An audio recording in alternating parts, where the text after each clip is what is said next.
Hello students, आज मैं current electricity का 5th वीडियो लेकर आया हूं जिसमें हम एक very important topic wheat stone bridge के बारे में पढ़ने वाले हैं। एक्चुअली में व्हीट स्टोन ब्रिज रेजिस्टेंस का ही एक कॉम्बिनेशन है। जैसा हमने कॉम्बिनेशन रेजिस्टेंस का कॉम्बिनेशन सीरीज और पैरेलल पढ़ रखा है, उसी प्रकार व्हीट स्टोन ब्रिज भी एक प्रकार से रेजिस्टेंस का कॉम्बिनेशन ही है। स्टूडेंट्स, यहां पर व्हीट स्टोन ब्रिज में एक्चुअली में 5 या 6 प्रकार के रेजिस्टेंस का एक कॉम्बिनेशन है, लेकिन ये कॉम्बिनेशन सीरीज और पैरेलल से अलग होता है।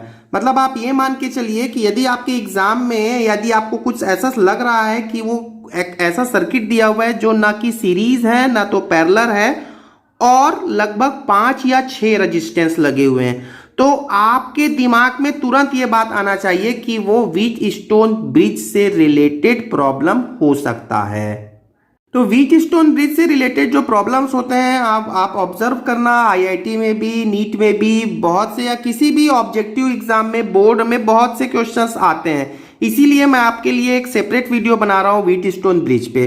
तो चलिए स्टार्ट करते हैं वीडियो को। तो एक बार मैं कह देता हूं, ध्यान रखिएगा, यदि 5 रेजिस्टेंस है या 6 रेजिस्टेंस है, नॉर्मली अब एसीएफ के सिलेबस में हम 5 मान लेते हैं, ज्यादा डिटेल हम नहीं बात करने वाले हैं। यदि 5 रेजिस्टेंस है और उस 5 रेजिस्टेंस में आपको सीरीज और पैरेलल समझ में नहीं आ रहा है, तो आपके दिमाग में एक बात आनी चाहिए कि वो व्हीट स्टोन से रिलेटेड कोई बात हो सकती है। तो चलिए स्टार्ट करते हैं कि आखिर व्हीट स्टोन ब्रिज क्या होता है। मैं बहुत सिंपल शब्दों में आपको बताने वाला हूं स्टूडेंट्स, आपको बस आप केवल ध्यान से सुनते रहेंगे मेरी बात, क्योंकि इस वीडियो के हेल्प से आपके कुछ और भी कॉन्सेप्ट क्लियर हो जाएंगे।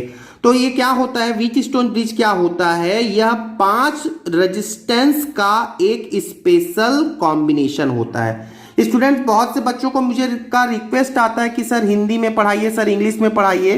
तो स्टूडेंट्स, ऐसा है कि दोनों लैंग्वेज में मैं बोलने की और लिखने की कोशिश करता हूं।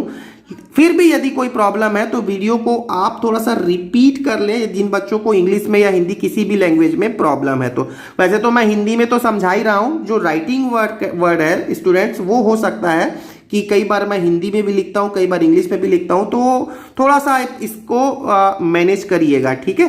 तो क्या है स्टूडेंट्स, ये 5 रेजिस्टेंस का एक स्पेशल कॉम्बिनेशन है, ठीक है, एक स्पेशल कॉम्बिनेशन है। और ये कुछ आपको रेजिस्टेंस का कॉम्बिनेशन दिख रहा है, पतंग जैसा दिख रहा है, एक्चुअली पतंग नहीं है, ये रेजिस्टेंस का ही कॉन्सेप्ट है। तो देख सकते हैं R1, R2, R3, R4, ये 4 रेजिस्टेंस है और 2 पॉइंट मैंने लगा रखा है यहाँ पर A और B। एक्चुअली इन्हीं दो के बीच में क्या लगा हुआ है स्टूडेंट्स, एक बैटरी लगा हुआ है, ठीक है, एक बैटरी लगा लेते हैं जहां पर V वोल्टेज का सप्लाई हुआ है। तो ये जो सामने आपके लिए ये जो सर्किट है, यही क्या है स्टूडेंट्स, व्हीट स्टोन ब्रिज है।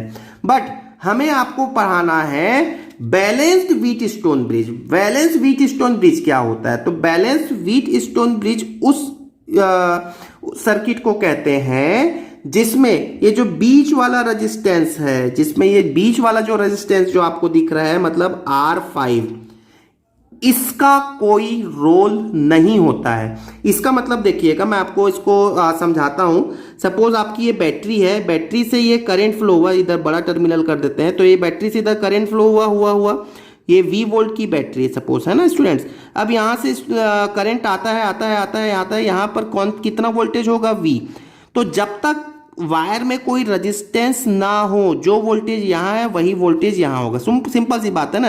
ये देखो, मैं आपको बता देता हूं, यहां पर एक वायर है, यदि यहां पर वोल्टेज V है तो यहां पर भी वोल्टेज V होगा, जब तक कि यहां पर कुछ लिखा ना हो, कुछ दिया ना हो। हाँ, लेकिन यहां पर यदि ऐसा कुछ हो तो यहां पर वोल्टेज V है, तो जरूरी नहीं है कि यहां पर वोल्टेज V हो, ठीक है। यहां और कुछ वोल्टेज होगा, सपोज X वोल्टेज है, क्योंकि यहां पर तुमने क्या लगा लिया स्टूडेंट्स, R कोई रेजिस्टेंस लगा दिया है, तो रेजिस्टेंस के कारण वोल्टेज ड्रॉप हो जाता है, कुछ खत्म हो जाता है। तो एनीवे, यहां पर देखिए, यहां पर वोल्टेज V है और कुछ भी नहीं लगा हुआ है, यहां पर सिंपल सा एक वायर है और यहां पर भी वोल्टेज क्या हो जाएगा, V हो जाएगा। अब सपोज यहां से I करंट फ्लो हो रहा हुआ है स्टूडेंट्स। अब I करंट यहां तक तो I आएगा। अब यहां से एक ब्रांच हो गया है, एक ब्रांच ऊपर चला गया, एक ब्रांच नीचे चला गया है। हो सकता है यहां पर I1 करंट फ्लो हो और यहां पर I2 करंट फ्लो हो, ठीक है ना, I1 और I2 करंट फ्लो हो रहा है। अब ये I1 करंट पास होगा R1 से, यहां तक पहुंचेगा। अब यहां से उसे फिर से बटना चाहिए, लेकिन अभी मैं बैलेंस व्हीटस्टोन की बात करूं तो इस रेजिस्टेंस से भी कौन सा करंट फ्लो होगा स्टूडेंट्स, I1 ही फ्लो होगा। मतलब यहां पर कोई करंट फ्लो नहीं होगा, मैंने क्रॉस कर दिया, मतलब वहां पर कोई करंट फ्लो नहीं होगा। बस आप यही समझ लो, क्या बोला बाकी डिटेल मैं आपको बता रहा हूं, बस आप सुनते रहो। देयर इज नो करेंट, कोई भी करंट फ्लो नहीं होगा इन द मिड रजिस्टर, बीच वाले रजिस्टर पे कोई करंट फ्लो नहीं होगा। मैंने हिंदी में लिखा रखा है बीच वाले प्रतिरोध, मतलब R5 में कोई भी करंट फ्लो नहीं हो रहा है। अब सुनो, करंट कब फ्लो होता है, देखो सुनो स्टूडेंट्स, करंट कब फ्लो होगा, क्या इसमें करंट फ्लो होगा, क्या नहीं होगा इस पे करंट फ्लो। क्यों, क्योंकि इस वायर में दोनों पॉइंट के बीच में वोल्टेज क्या है, सेम है। मतलब यदि पोटेंशियल डिफरेंस सेम होगा, विभवांतर नहीं है, मतलब विभव में अंतर नहीं है, पोटेंशियल डिफरेंस सेम है, तो करंट फ्लो नहीं होगा। देखो यदि यहां एक वायर है और इस वायर में यदि करंट फ्लो हो रहा है तो डेफिनेटली यहां पर V होगा, यहां पर V1 ले लेते हैं और यहां पर V2 ले लेते हैं, और V1 is greater than V2। तो करंट फ्लो होने के लिए, करंट धारा, विद्युत धारा बहने के लिए क्या कंडीशन है कि पोटेंशियल डिफरेंस होना चाहिए। और कहां से कहां फ्लो होता है, हाई वोल्टेज से लो वोल्टेज पे होता है। ठीक है, तो यहां देखो मैंने स्टूडेंट्स अब यहां पर बोला कि इस पॉइंट से इस पॉइंट पे कोई करंट फ्लो नहीं हो रहा है, और यदि करंट फ्लो नहीं हो रहा है स्टूडेंट्स तो निश्चित रूप से यहां पर जो वोल्टेज है, यहां पर जो पोटेंशियल है, वही पोटेंशियल यहां होगा। क्लियर हो गया। सपोज मैं बोल देता हूं यहां का पोटेंशियल है x और यहां का भी पोटेंशियल फिर क्या होगा स्टूडेंट्स, x होगा कि नहीं होगा, क्योंकि पोटेंशियल डिफरेंस क्या है, मैंने सेम ले लिया है। ठीक है, पोटेंशियल डिफरेंस सेम है, इसीलिए करंट फ्लो नहीं होगा। तो जब करंट ही फ्लो नहीं होगा तो इस रेजिस्टेंस का कोई रोल नहीं होगा। चलिए अब देख लेते हैं मैंने क्या लिख रखा है, x और y। अच्छा मैंने y ले रखा है, तो चलिए हम इस पॉइंट को कैपिटल X ले लेते हैं। ये पॉइंट जो है वो कैपिटल X है और ये वाला जो पॉइंट है ये कैपिटल Y है। अभी मैं डायग्राम को और अच्छे से पीछे बना दूंगा, आप पहले थोड़ा सा सुन लो।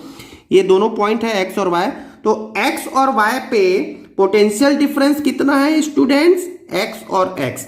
चलिए अब इसको मैं ले लेता हूं, इस पॉइंट को मैं ले लेता हूं। सपोज ये वाला जो पॉइंट है ये A है और ये वाला पॉइंट है ये B ले लेते हैं ना, वही B को मैं यहां पर लिख देता हूं। ठीक है, तो X और Y have same potential, X और Y पॉइंट के बीच में सेम पोटेंशियल है।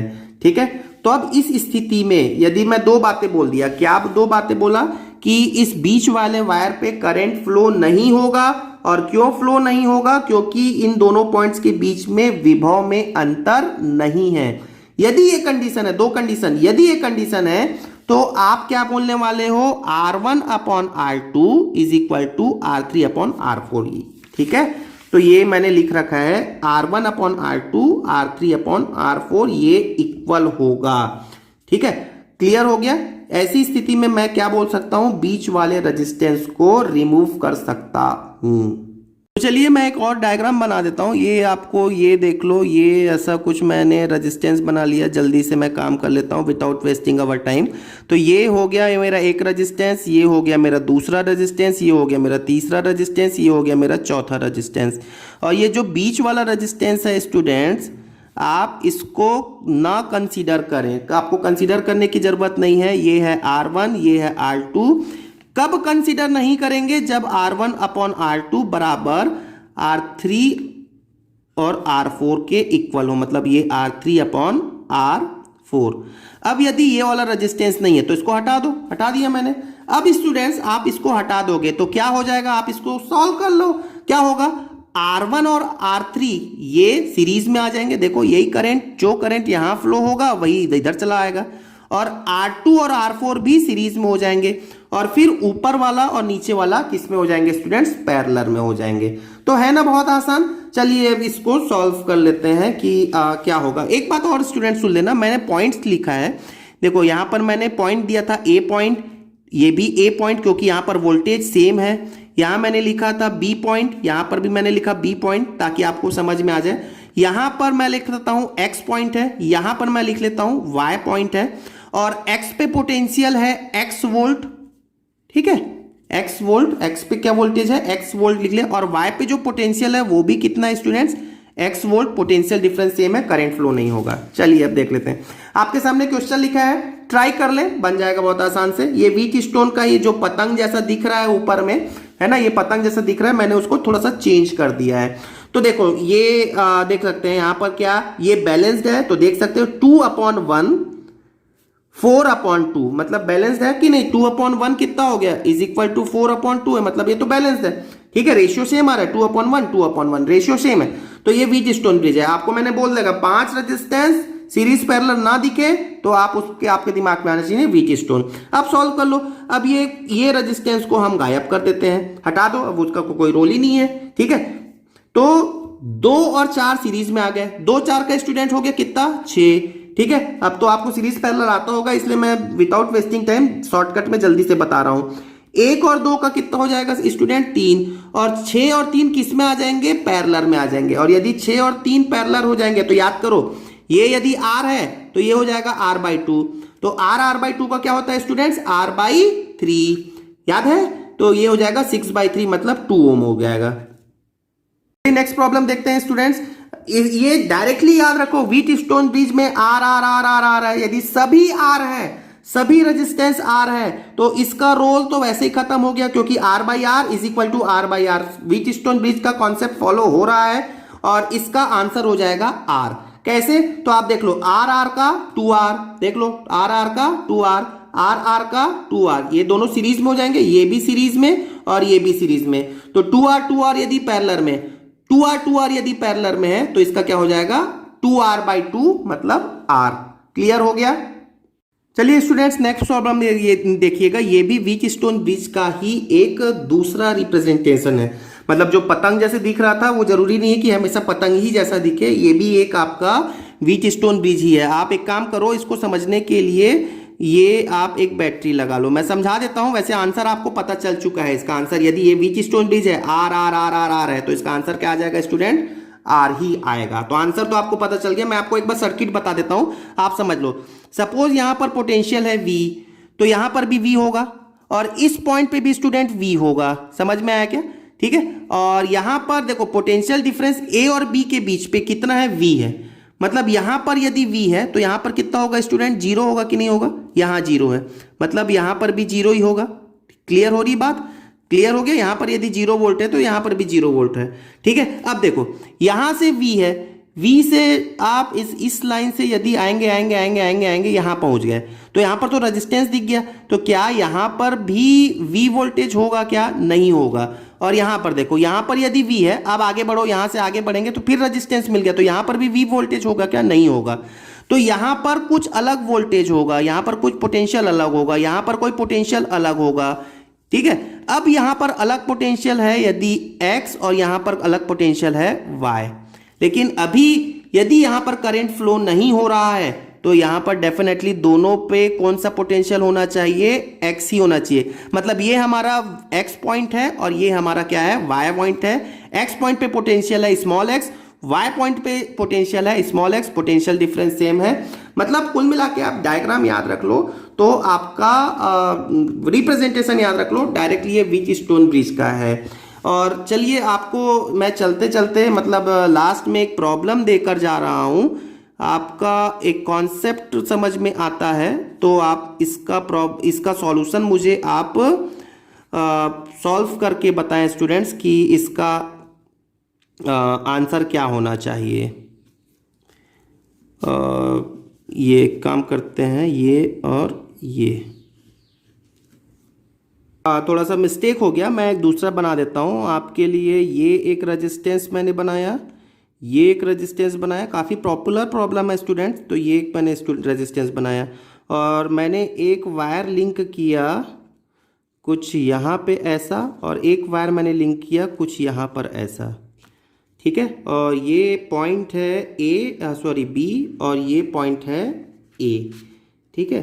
और आपको मैं लिख देता हूँ, सपोज ये रेजिस्टेंस है R, ये रेजिस्टेंस है R, ये रेजिस्टेंस है R, और आपको इक्विवेलेंट रेजिस्टेंस बताना है, मतलब टोटल इक्विवेलेंट रेजिस्टेंस, परिणामी रेजिस्टेंस बताना है।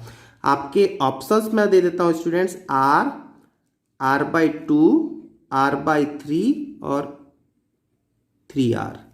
ठीक है, तो आप मुझे कमेंट करके बताएं। एक और ऑप्शन दे देते हैं, आपके एसीएफ में एक और ऑप्शन होता है, तो डेफिनेटली जो ऑप्शन लास्ट वाला बोल रहा हूँ वो तो खैर आंसर नहीं होगा। चलिए ठीक है, आप इतने में आप मुझे कमेंट कर ज़रूर बताएं कि ये इसका आंसर क्या होना चाहिए। Thank you very much. But हाँ, एक बात और कह देता हूँ, ये व्हीट स्टोन ब्रिज नहीं है। ठीक है, तो ये व्हीट स्टोन ब्रिज नहीं है, जैसा हमने ऊपर, ये तो उसको क्रॉस कर देते हैं। ये ऊपर वाला जो व्हीट स्टोन ब्रिज मैंने बताया था, ये व्हीट स्टोन ब्रिज नहीं है। क्लियर है, क्योंकि इसमें 3 ही रेजिस्टेंस है। व्हीट स्टोन ब्रिज के लिए मैंने कितने रेजिस्टेंस बताए थे स्टूडेंट्स? 5। ठीक है, तो आई होप आपको ये व्हीट स्टोन ब्रिज समझ में आ गया होगा। चैनल पे आप नए हैं तो स्टूडेंट्स चैनल को जरूर सब्सक्राइब कर लें, बेल आइकॉन प्रेस कर लें, ताकि आपको नेक्स्ट वीडियो का नोटिफिकेशन मिल जाए। Thank you very much.